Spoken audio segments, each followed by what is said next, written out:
लीजिए सुनिए मुंशी प्रेमचंद के लिखे उपन्यास वरदान का भाग 8 सखियां, मेरी यानी समीर गोस्वामी की आवाज में। डिप्टी श्यामाचरण का भवन आज सुंदरियों के जमघट से इंद्र का अखाड़ा बना हुआ था।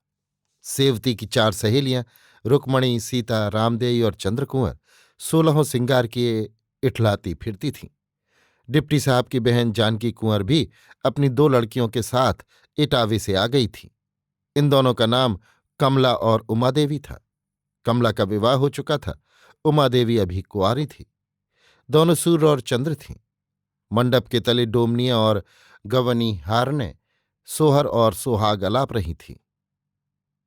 गुलाबिया नायन और जमनी कहार इन दोनों चटकीली साड़ियां पहने, मांग सिंदूर से भरवाए, गिलट के कड़े पहने छम छम करती फिरती थीं। गुलाबिया चपला नवयौवना थी। जमुना की अवस्था ढल चुकी थी। सेवती का क्या पूछना, आज उसकी अनोखी छटा थी। रसीली आंखें आमोदाधिक्य से मतवाली हो रही थीं और गुलाबी साड़ी की झलक से चंपई रंग गुलाबी जान पड़ता था। धानी मखमल की कुर्ती उस पर खूब खिलती थी। अभी स्नान करके आई थी, इसलिए नागिन की सी लटें कंधों पर लहरा रही थीं।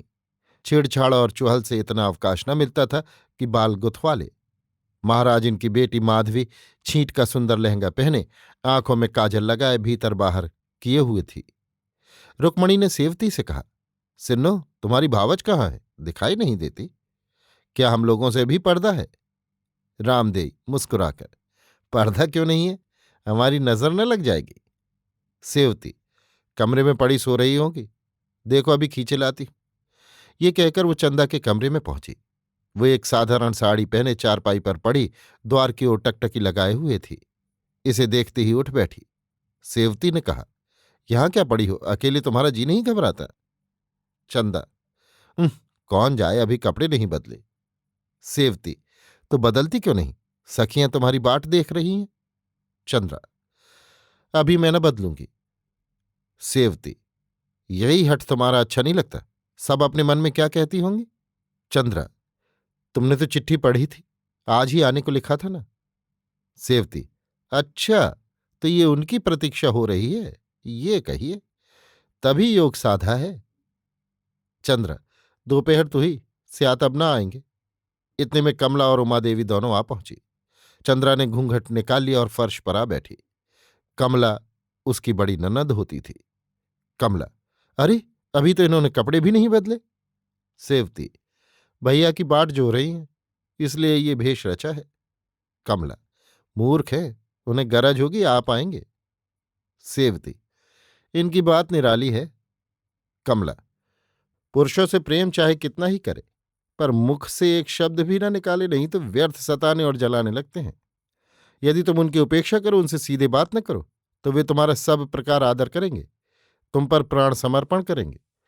परंतु ज्यों ही उन्हें ज्ञात हुआ कि अब इनके हृदय में मेरा प्रेम हो गया, बस उसी दिन से दृष्टि फिर जाएगी।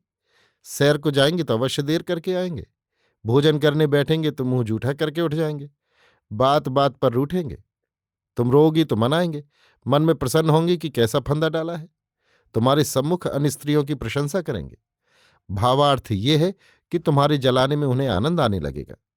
अब मेरे ही घर में देखो, पहले इतना आदर करते थे कि क्या बताऊं। प्रतिक्षण नौकरों की भांति हाथ बांधे खड़े रहते थे, पंखा झलने को तैयार, हाथ से कौर खिलाने को तैयार, यहां तक कि पांव दाबने में भी संकोच न था। बात मेरे मुख से निकली नहीं कि पूरी हुई। मैं उस समय अबोध थी, पुरुषों के कपट व्यवहार क्या जानूं, पट्टी में आ गई। सेवती, झूठ न मानना, उस दिन से उनकी आंखें फिर गईं, लगे सैर सपाटे करने। एक दिन रूठ कर चल दिए, गजरा गले में डाले, इत्र लगाए, आधी रात को घर आए। जानते थे कि आज हाथ बांध कर खड़ी होगी। मैंने लंबी तानी तो रात भर करवट न ली, दूसरे दिन भी न बोली। अंत में महाशय सीधे हुए, पैरों पर गिरे, गिड़गिड़ाए। तब से मैंने इस बात की गांठ बांध ली है कि पुरुषों को प्रेम कभी न जताओ। सेवती, जीजा को मैंने देखा है, भैया के विवाह में आए थे, बड़े हंसमुख मनुष्य हैं। कमला, पार्वती उन दिनों पेट में थी, इसी से मैं ना आ सकी थी। यहां से गए तो लगे तुम्हारी प्रशंसा करने। तुम कभी पान देने गई थी, कहते थे कि मैंने हाथ थाम कर बैठा लिया, खूब बातें हैं। सेवती, झूठे हैं, लवारिये हैं। बात ये हुई कि गुलबिया और जमनी दोनों किसी कार्य से बाहर गई थीं। माँ ने कहा वे खाकर गए हैं, पान बना के दिया। मैं पान लेकर चली गई। चारपाई पर लेटे थे, मुझे देखते ही उठ बैठे। मैंने पान देने को हाथ बढ़ाया तो आप कलाई पकड़कर कहने लगे कि एक बात सुन लो, एक बात सुन लो, पर मैं हाथ छुड़ाकर भागी। कमला, निकली ना झूठी बात। वही तो मैं भी कहूं कि अभी 11-12 वर्ष की छोकरी, उसने इनसे क्या बातें की होंगी।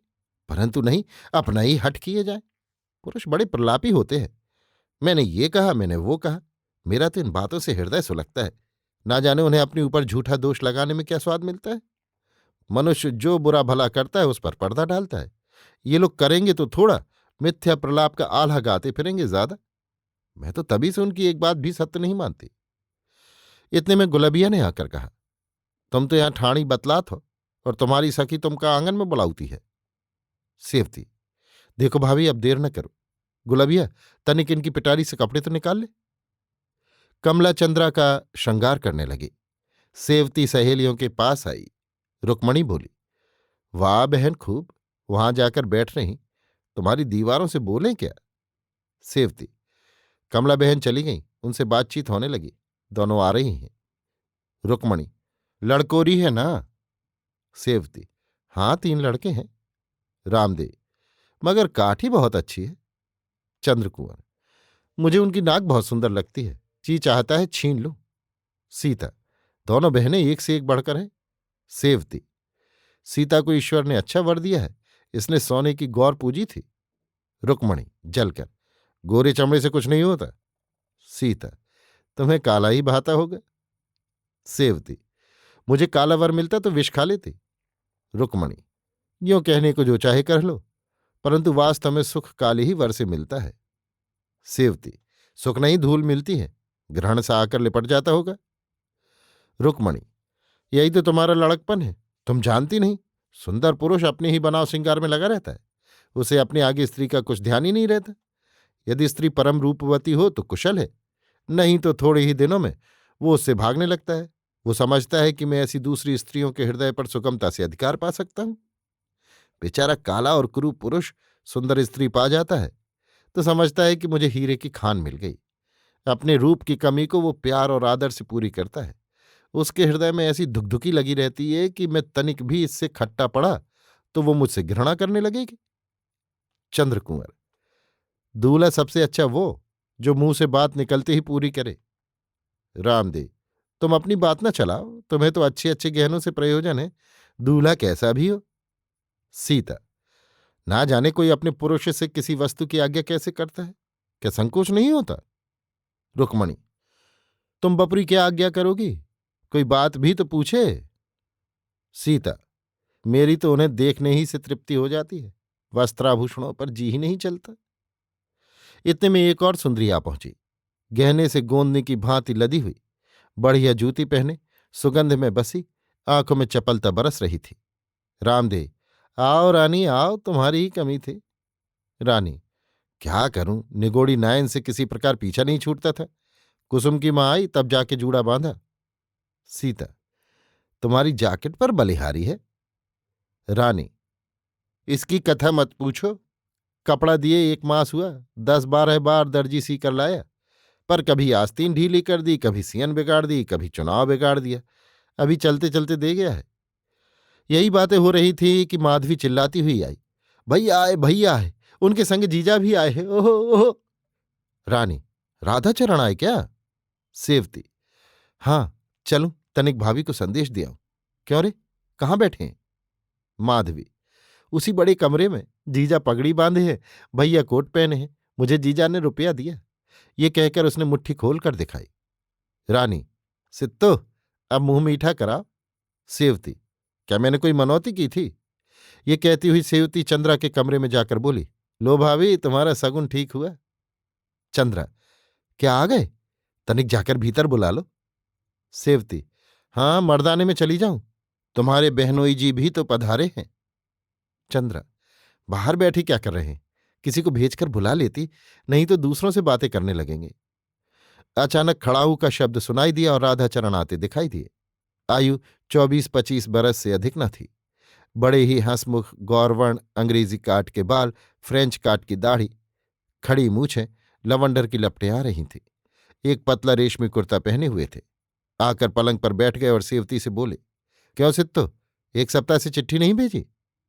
सेवती, मैंने सोचा अब तो आ ही रहे हो, क्यों चिट्ठी भेजूं? ये कहकर वहां से हट गई। चंद्रा ने घूंघट उठाकर कहा, वहां जाकर भूल जाते हो? राधाचरण हृदय से लगाकर, तभी तो सैकड़ों कोस से चला आ रहा हूं। अभी आप सुन रहे थे मुंशी प्रेमचंद के लिखे उपन्यास वरदान का भाग 8 सखियां, मेरी यानी समीर गोस्वामी की आवाज में।